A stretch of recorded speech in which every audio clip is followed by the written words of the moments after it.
Welcome to Echoes of the Gadigal, a Vampire the Masquerade Chronicle, set in Sydney as it existed in 1992. This is a city steeped in shadows, caught in the throes of a turbulent era within the world of darkness, a time marked by paranoia, eldritch terror, apocalyptic prophecy, and dread. Across the globe, whispers of the final nights grow louder. Many kindred believe the ancient antediluvians stir in their slumber, poised to rise and devour their progeny, heralding the end of Cain's bloodline. Others scoff at such tales, dismissing them as manipulative fables spun by elder vampires to keep neonates compliant. Regardless of belief, unease festers.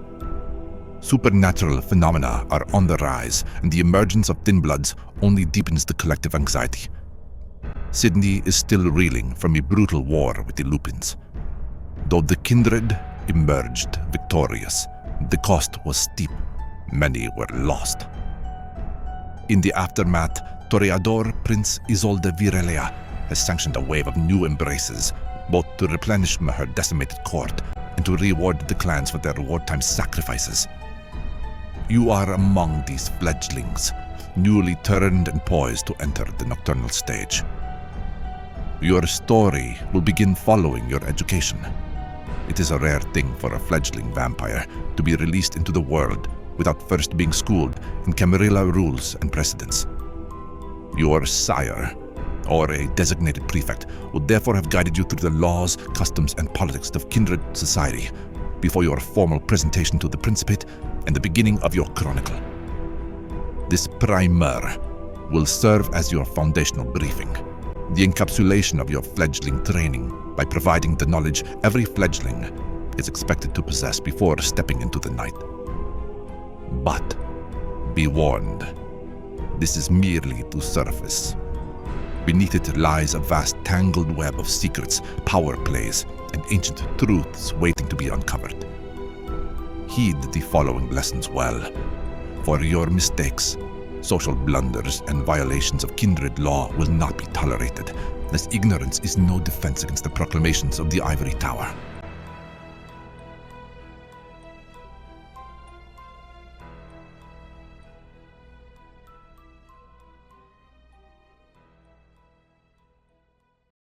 Fledgling Primer Chapter 1 The Law. All kindred, regardless of allegiance, were expected by the Camarilla to uphold the 6 traditions, sacred laws that bind our society together. Even those who do not claim membership in the Ivory Tower are not exempt. These laws are absolute. To transgress them is to invite final death, and even the most merciful prince who spares a violator risks sharing their fate. The traditions are, in order of importance: masquerade, domain, progeny, accounting, hospitality, and destruction. The first tradition, masquerade, is the foundation of our survival. Reveal nothing. The existence of kindred must remain hidden from all who are not of the blood. Mortals, mages, lupines, spirits, none may know. If they do not bear the curse, they are not to be told. The second tradition, domain, governs territory. Every kindred may claim a domain, a hunting ground, a shadowed corner of the city. Within it, their word is law. Even princes must show deference. Outside it, the prestige of one's domain dictates the respect they command. High-ranking kindred may hold the Vesperates, district-wide domains that encompass lesser vassal territories. In Sydney, such holdings are fiercely contested. The third tradition, the progeny, is a warning. Do not create without leave. To sire a child without the explicit, uncorrupted permission of the prince or primogen is a crime punishable by final death. Such reckless propagation is the mark of the Sabbat, not of civilized kindred. Your embrace was sanctioned by Toreador Prince Isolde Virelea herself, following weeks of deliberation with the Elder Council. It is a privilege, not a right. The fourth tradition, accounting, extends the burden of responsibility. Your sire is accountable for your actions until the prince declares you fit to ascend from fledgling to neonate. Until then, you are their charge, their reflection, their liability. Any sin you commit will be judged as theirs. Obedience is not optional. It is the price of your continued existence. The fifth tradition, hospitality, reinforces the sanctity of domain. When entering another kindred's territory, you are nothing until acknowledged. Status, lineage, and power mean little if you have not presented yourself to the domain's master. Until you do, you are a trespasser, and your life hangs by a thread. The sixth tradition, destruction, is the most fatal. Do not slay another kindred. Violence may be tolerated. Humiliation, torment, even the destruction of a rival's herd may be overlooked. But the killing of one of our own is a transgression beyond forgiveness. Such an act triggers a blood hunt, an ancient rite in which all kindred are bound to pursue and destroy the offender. There is no clemency, no sanctuary, no escape. Only final death. Heed these traditions, fledgling. They are the pillars upon which your unlife rests. Honor them, and you may yet find peace in the shadows. Defy them, and you will be cast into an abyss from which no kindred returns. Without enforcement, the six kindred traditions are hollow. Without consequence, they would quickly be forgotten, or worse, become the subject of ridicule. Across the world of darkness, from the havens of Scotland to the domains of New Zealand, the traditions are upheld and enforced by 4 political bodies.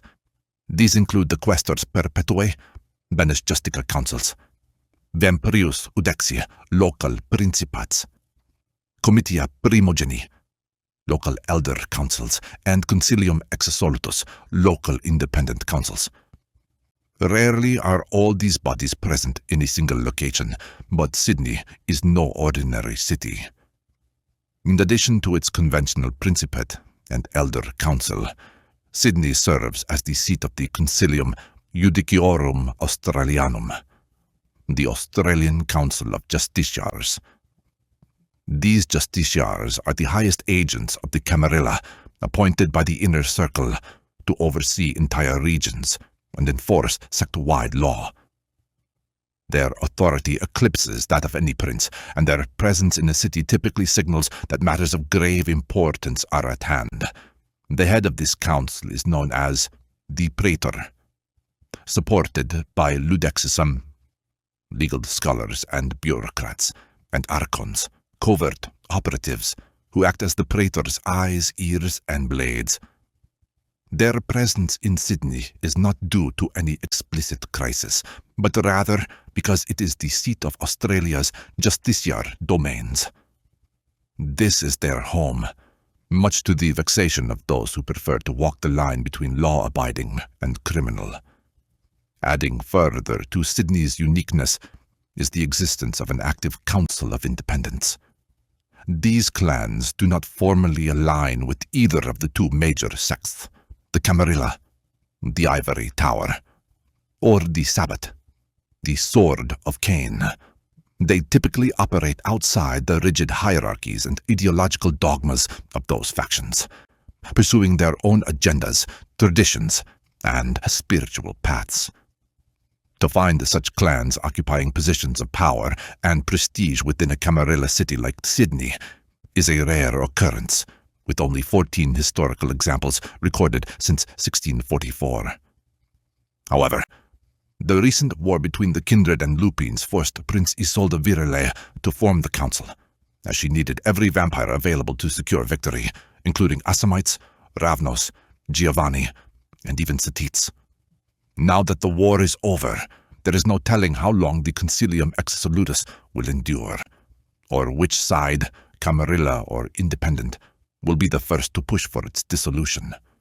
Alongside these rare political bodies, Sydney is also governed by the more conventional Principate and Elder Council, the Vampirius Judex, more commonly referred to as the Principate is a governing quartet composed of 4 prestigious offices: the Prince, the Sheriff, the Scourge, and the Keeper of Elysium. Each plays a distinct role in maintaining order.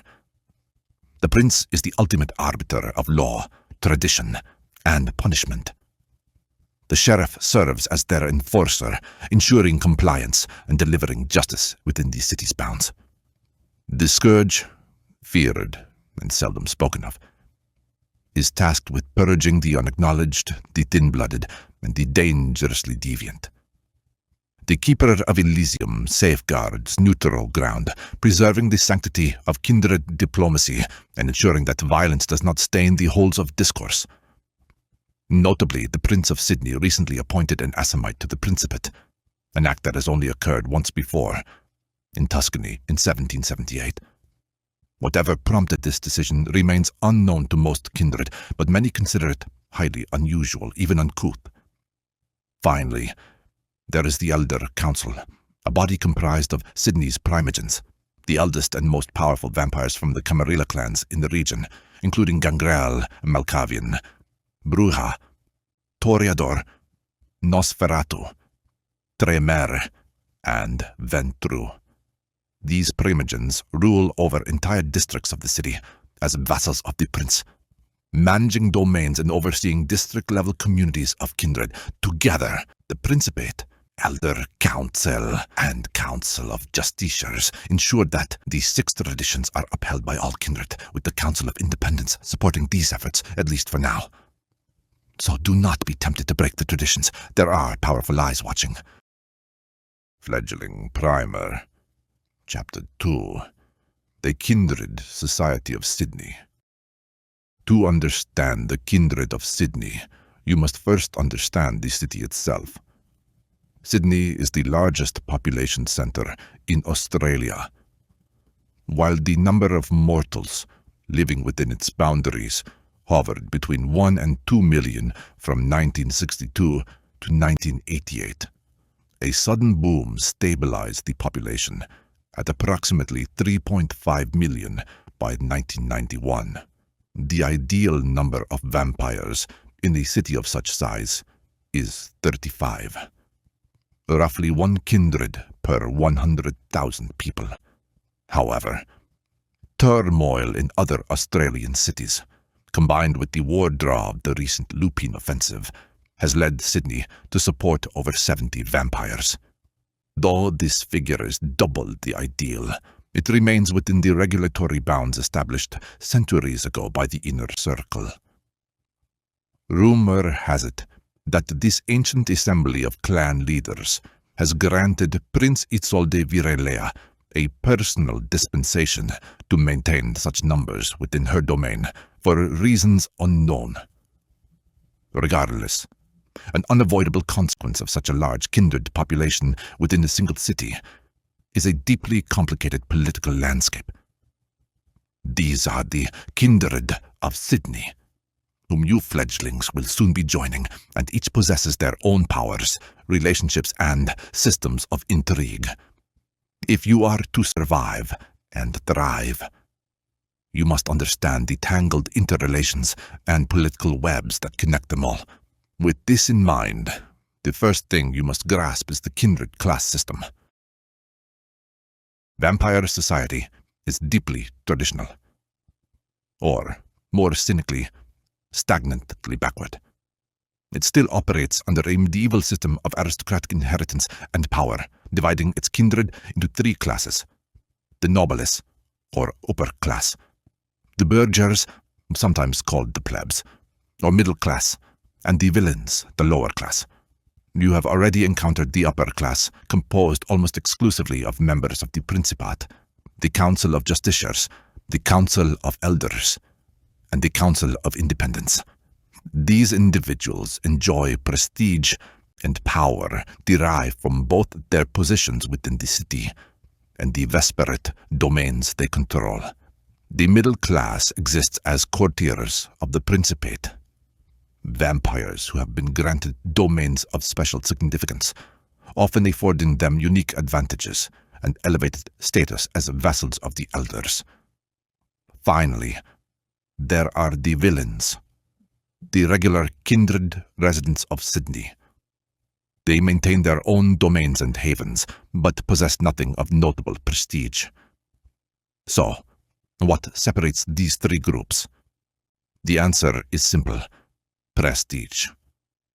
All kindred occupy their positions by virtue of how prestigious they are perceived to be. You would never see, for example, a vampire without prestige mingling among the courtiers.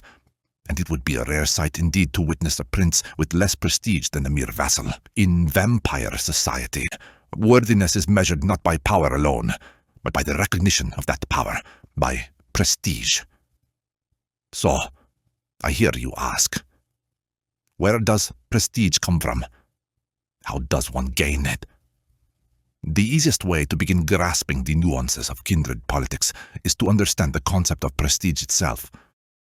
Prestige typically arises from four sources, all of which are tied to domain.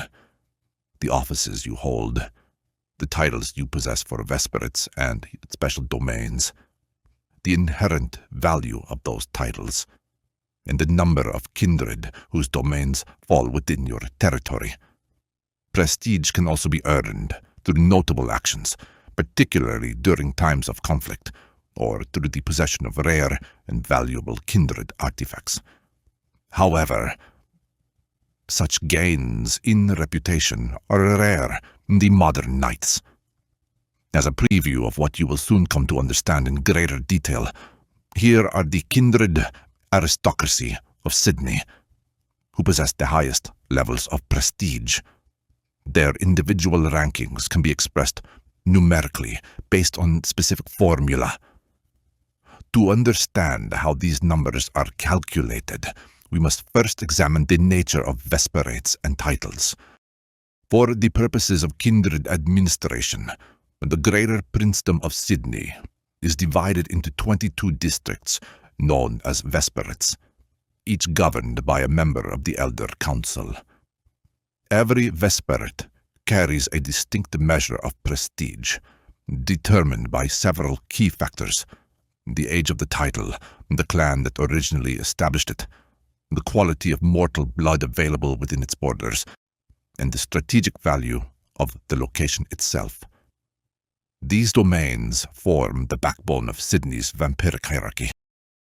These are the Vesperate holders of Sydney. Each of them, including the prince and the primogens, controls a distinct area of the city through the titles they possess. The prince, unsurprisingly, holds the most prestigious title, the princedom itself, valued at 7 prestige. She also holds the title of the eastern suburbs, worth an additional 5 prestige. Both titles are ancient, dating back to the time of the First Fleet, and together grant Prince Isolde Virelea a total of 12 prestige. Notably, both domains were originally established by the Nosferatu, making their current possession by a Toreador a lingering indignity to that clan. Just one example of the intrigue woven into Sydney's web of domain ownership. Of course, the prestige generated by a Vesperate title does not stem solely from its possession, but also from the kindred who reside within its borders. Let us now take a closer look at Prince Isolde Virelea's domain in the eastern suburbs. Virelea possesses the title of Sydney's eastern suburbs, including Woollahra and Waverley. This means that any vampires that have their domains within this Vesperate add to her prestige. The 6 vampires who reside here, namely Sarah MacDonald, Strigoi von Baciu, Lenora Gravemere, Sabine Duskright, Camille Ashenford, and Elena Tenebrio, all increase Virelea's prestige by a total of 6 points.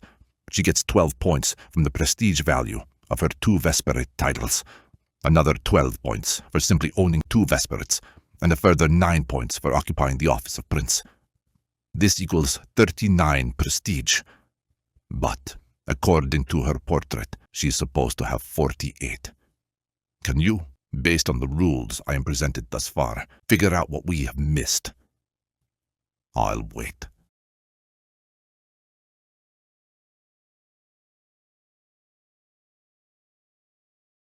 Here is where the problem exists. A kindred receives a +1 prestige for every vampire operating within the jurisdiction of their Vesperat. Prince Isolde Virelea holds the Grand Vesperate of Sydney itself, meaning that all primogens who govern subordinate Vesperates contribute to her prestige tally. This grants her an additional +9 prestige, bringing her total to 48, making her the third most prestigious vampire in Sydney. Now that you understand where the aristocracy typically draws its prestige, let us shift our gaze to the middle class, the courtiers. You'll notice immediately that they possess less prestige than most members of the upper class, as these vampires do not hold Vesperate titles. Yet they still maintain measurable prestige scores, which must originate elsewhere. Courtiers derive their prestige from locusecers, or special domains, territories of unique significance that grant influence without the weight of aristocratic inheritance. These domains may be tied to mortal institutions, occult sites, or strategic infrastructure. To illustrate this, let us examine the source of prestige held by the fallen Bruja elder, Boris Vladivostok. Boris is an ancient vampire whose origins trace back to Scandinavia during the era of the Kalmar Union. Once the Bruja Prince of Perth, his reign ended in disgrace when the city was purged by the Society of Leopold a decade ago. Since then, he has lived in quiet exile within Sydney. Despite his fall from grace, Boris still retains prestige, largely due to the mercy of Prince Isolde Virelea, who likely saw the danger in leaving such a powerful kindred with nothing to lose. To that end, she granted him a title, the Granville Industrial Precinct, a special domain believed to afford him some secret power or advantage. For this, Boris receives 5 prestige points for holding a locusecker, and an additional 4 points based on the domain's size. He receives no points for being an elder, as he does not sit on the Council of Primogens. Altogether, this grants him a total of 9 prestige, enough to secure his status as a courtier in the Prince's Court. Now that you understand the concept of prestige as it applies to the upper and middle classes, let us turn our attention to your level, the lower class. Even the single point of prestige elevates a vampire to the status of courtier. So, by definition, the lower class is entirely bereft of prestige. This is because they hold no titles. Their domains are either unremarkable or unacknowledged as worthy of formal recognition. To illustrate this, consider the case of Toreador Damien Rook. His domain is a high-rise apartment complex in Mascot, located in Sydney's inner south. It is a 3-dot domain, granting him some measure of pride over other lower-class kindred with lesser holdings, but it affords him no prestige. It is simply a domain, functional but not influential. At this point, most fledglings ask the inevitable question, so what? What does prestige actually do? What is it good for? Let us now explore these questions. Prestige has 2 main uses. Firstly, it provides a basis for the storyteller to judge authority and the level of any offense taken during public interactions. Say, we've got 2 vampires talking in Elysium. They disagree regarding who should be investigated following the gangland-style murder of the Praetor's ally. On one side of the debate is Cassius Vexmoor, a lower-class villain and resident of West Pimble. On the other side is Reginald Ashcroft, city sheriff and Ventru Primogen. Cassius is in the right and knows who was responsible. He contradicts the sheriff and embarrasses him in public by presenting irrefutable evidence. As Ashcroft has prestige 44 and Cassius has prestige 0, Ashcroft has just lost face by a factor of 44. This, regardless of who was right and wrong, will inevitably lead to extreme reprisals by Ashcroft. Cassius better watch his back from now on. He just painted a target on his own life and made an enemy of a very powerful kindred, all for stating the truth and embarrassing him. Remember, we kindred are vain, petty, and spiteful creatures. One might even call us monsters. As a general guide, refer to this table as a means of gleaning how much trouble you will invite should you contradict your betters. This, by the way, is why the Assamites Giovanni, followers of Set and Ravnos, generally scoff at these systems. The second use of prestige is as a special die pool that can be used to solve extremely troublesome or difficult problems. As a fairly basic example, let's imagine that the sheriff is investigating the murder of a kindred out in Parramatta. He has a total investigation rating of 8, perception 5 plus, investigation 3, equals 8. However, the difficulty of the roll is going to be 9, as the murderer has covered their tracks extremely well. This was a professional hit. This means the sheriff has to roll a 9 plus on 8 dice, a total of 3 times in order to complete his investigation. Even for an elder as experienced as Ashcroft, this will be a challenge. However, he can always use his prestige pool to assist him. This is an extremely important case of murder, so he commits 25 prestige to the action. This allows him to roll in addition 25 dice in attempting to figure out the murderer, an expression of his power and influence over others. Prestige has its drawbacks, however. Firstly, if you use the prestige pool, the action immediately takes a number of days to complete, equal to the number of prestige points invested. Additionally, you can only spend prestige once on a problem, and if the points were not enough, you cannot simply add more. So remember, don't judge a middle or upper class vampire by their personal abilities alone. Their prestige has the potential to turn even the most difficult task into a trivial one.